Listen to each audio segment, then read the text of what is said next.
विपक्ष अपनी vote bank की राजनीति के लिए संविधान की मर्यादाओं को तार-तार कर रहा है।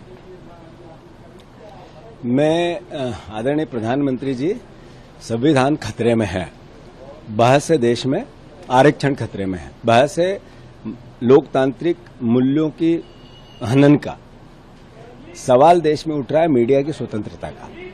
और 75 साल की आजादी के बाद ये सारा दोषारोपण अगर कोई एक शासन पे जाता है तो वो प्रधानमंत्री का कार्यकाल है। जहां तक प्रश्न है प्राइवेट सेक्टर का आरक्षण किसने समाप्त किया, यही सरकार थी जिसने प्राइवेटाइजेशन किया, उस समय का आरक्षण गया। जो इतनी नौकरियां खाली है तो उसके प्रति जो आरक्षण मिलना चाहिए उसको किसने समाप्त किया।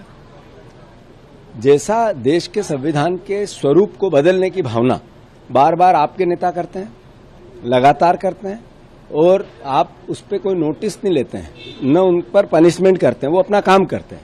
इसका मतलब सहमति है प्रधानमंत्री जी की।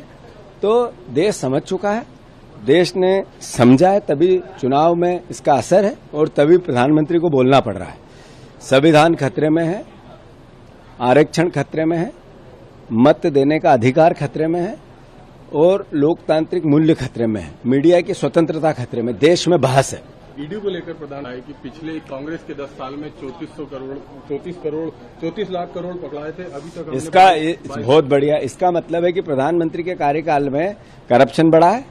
इसका मतलब है कि प्रधानमंत्री के कार्यकाल में ये विपक्ष से ही पकड़ा गया जो सत्ता में नहीं थे। जो सत्ता में है लोग 10 साल से, उन पर एक भी कार्रवाई ईडी ने की क्या? मतलब उनके पास कितना होगा? और फिर ईडी और सीबीआई से बड़ा खुला करप्शन तो बीजेपी ने किया।